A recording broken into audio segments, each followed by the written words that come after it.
But it's so good to see you all here, and the present here. Peace be with you. Peace be with you on this beautiful snowy day. What is it? About 4 inches so far? 4 inches? More? Maybe five? Maybe five? More. Okay, Leah's saying more, and it is still falling, right? It's still. It melted. I think it stopped. Oh, it melted? Stopped. Okay. We need a blizzard like the blizzard of '78. I know. Ed and I, we always talk about the blizzard of '78, one of the best blizzards ever. 2015 was pretty good too, though. 2015. So, but here we are on a day, snow and ice and some melting, and I have to ask, have you ever failed at something? Have you ever failed at something? Everybody feels eventually. Eventually, yeah. Believe it or not, I have failed at hula hoop. I'm really, really bad at hula hoop. I've also, I always thought I was brilliant. I've failed at many academic tests. I have disappointed my daughters. I have failed in love. And if you failed at anything, today's text is for you. It's for us. And that's why it's one of my favorite accounts, what Rob just read for us from the Gospel of Luke, because it begins in failure. It begins in fear. And then it ends up in courage and catching with God's love. Failure and fear. We'll start there. Failure and fear. Simon Peter, James, John, and their whole crew had been fishing all night long. And they were in business as fishermen. They've been fishing their whole lives. They knew how to fish. But if they had more nights like they just had, they would soon be out of business. Nothing. Nada.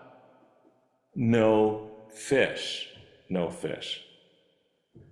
And they gave up. They gave up. When Jesus came along with the crowds pressing on him to hear his words, Jesus was pressed to the shore of the lake. But the fishermen, they'd given up. They already took their boats out of the water. They on the shore, they're washing their nets. They were all done. They couldn't do anything. And so at the point of the failure, at the very point of paralysis, they could not do anything. They came down to inaction. That's when Jesus comes into the scene.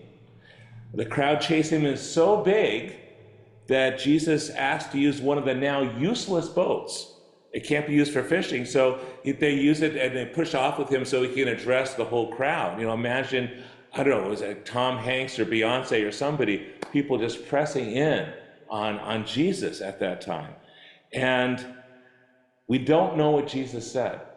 The words are not recorded on what he said. But we do know that Simon Peter, James, and John, they all heard what he had to say. And he was in their boat, after all. They heard what he was saying. And Jesus finishes speaking, and at this very point of failure, at this very point of paralysis, when they had totally failed as fishermen, Jesus says, "Put out into the deep and drop your nets now." It's kind of amazing they didn't just laugh at him. So we know what happens next, right? They catch so many fish, the nets begin to burst. They catch so many fish that they yelled for their partners to bring out the other boat. Remember, they had 2 boats, they'd given up. They bring out the other boat too. They catch so many fish that soon both boats were filled with fish. They catch so many fish that now both boats are beginning to sink. Jesus says, "Do not be afraid." He says, "Do not be afraid." Don't be scared. Don't let fear rule you anymore. Follow me become my disciples, follow my ways, walking in God's way of caring and justice. From now on, you'll be catching others with God's love, and you don't have to be afraid anymore. Because remember, where do we start? We started in failure and fear. And after Jesus enters, where do we end up? Courage and catching beyond dream, catching. In high school, my daughters looked up to someone in their class like 2 years older than them, Liz. Liz was like a star in everything. I remember Liz too. She was like one of the best students at this particular high school in Worcester that they had seen in years, if not decades. Just excelled at everything. And she starred in a high school musical. I think it was Urinetown that year I saw it. And then she also started in music. She went to a very elite music school. Piano and flute, was always the very best at recitals. Liz was like an amazing star. Liz was a star. And her dream, she was like pursuing one of my dreams. She wanted to become a J.R.R. Tolkien scholar. Tolkien, Lord of the Rings Fellowship. So she wanted to learn Old English and Old Norse and 12 other languages and Elvish and study medieval and become a scholar of that whole time period that was like fermenting with J.R.R. Tolkien. So her dream is now to go to Princeton University, because Princeton as an undergrad has like one of the best medieval programs in the nation. And then her other dream was to go to Oxford, where Tolkien was, and to continue to learn more about this incredible medieval world that was opened up to her through Tolkien. So she was a star, and she was going to do that. Incredibly gifted. So the next step, she's accomplished everything before. She got into Princeton, one of the very few students from the Worcester area to get into Princeton that year.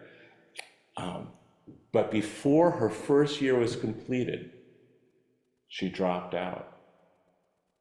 And the friends didn't know why. My daughters didn't know why. And it was, so we had to find out. I have some chats coming in here. I don't know what's happening. Let's find out here.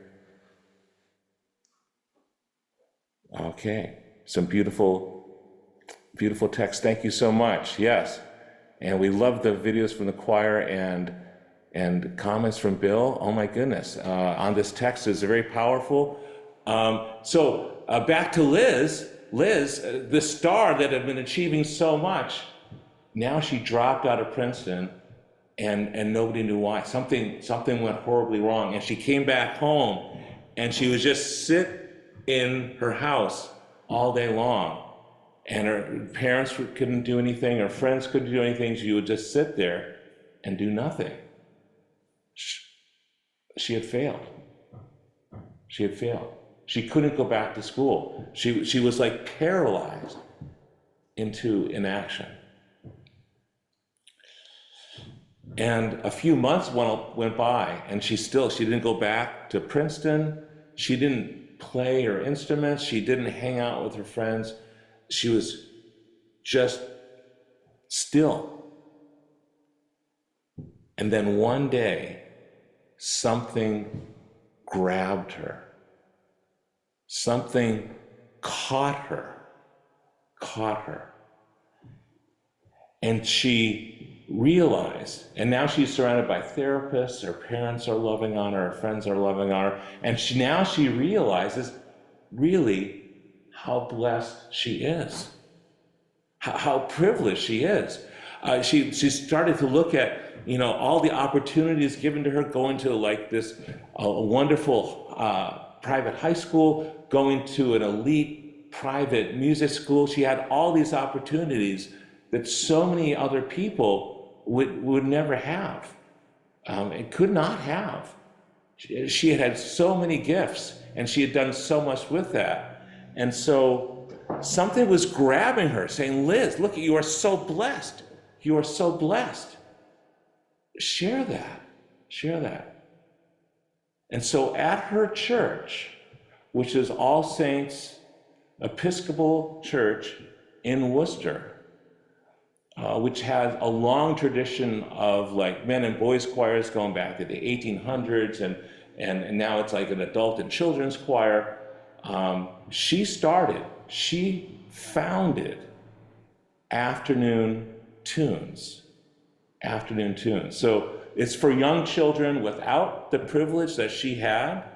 It's for young children without stable home lives, for young children and families without the money to pay for the lessons that, her parents had all the money in the world to pay for her to take advantage of this. And so then but how do you manage to do this? So she went to her friends in other high schools, private schools and public schools and said, can you come teach here? So you'd have young college students, high school age students who are excellent musicians coming to teach for free music to kids starting like at age 5. And then they had deals with the different music and instrument schools in instrument companies in the Worcester area to loan instruments for free to kids who cannot afford the instruments. These privileged high schools, so busy high school students teaching for free. And so I checked out the website. It's still going strong. This is what the website says this week. Afternoon Tunes. We believe music lessons are for everyone. Learning a musical instrument is for some kids a rite of passage and an introduction to a lifelong love of music. But expensive private lessons and musical instruments are beyond the reach of many families. Afternoon Tunes aims to address that gap. It offers music lessons to children from the neighborhood and congregation on Friday afternoons. The program allows for up to 40 children ages 5 to 15 to learn piano, guitar, drums, saxophone, clarinet, flute, trumpet, and recorder. The teachers are high school students. We also lend instruments free of cost to the students. And if you go online there, you see there's a beautiful picture of all the students there. So happy, so happy. And there's testimony from these high school students that are gifted, that are teachers. They say, the best thing is in my life now is not when I play at districts or all-state or excelling. Now, to hear my student play and connect a phrase for the first time, that makes my heart full. That makes my heart full. Whoa, what happened here? Liz had failed. Her dream was interrupted. She had dropped out of Princeton. She failed. But then, Liz was caught up in the nets of love, God's love for others, especially those who don't have the opportunities that she had. So from failure and fear and paralysis to courage, to being caught up in God's love. And I need to tell you confidentially, I see the signs of this happening through the people of Payson Park in so many ways. Being caught up in God's love for others, it's amazing. You fill my heart with what I can see of this happening here and others. At the same time, many of us are in danger now of being paralyzed with fear, paralyzed with what is happening around us. Many of us are in danger of being paralyzed by today's politics. There's an intense fight going on right now over the rights for women, over our nation's border policy, keeping jobs for Americans, over tariff battles with I thought Canada was a friendly country, maybe it's not so friendly, over funding to combat climate change and more. And it's so fearful. It's so intense. It's so easy for just to give up, to give into apathy, indifference, to withdraw from our dreams, to withdraw from the world, to stop caring. And so I have two challenges for you this morning. Two challenges. First, your first challenge today. Rejoice. Rejoice that we really are. We are caught up in God's nets of love. We really are blessed. Even if we're feeling fear or apathy or overwhelmed, we really are so blessed. We are so loved. Rejoice how God never gives up on us, keeps casting out those fishing nets of forgiveness, of second chances again and again and again. Second, this is my second challenge to you.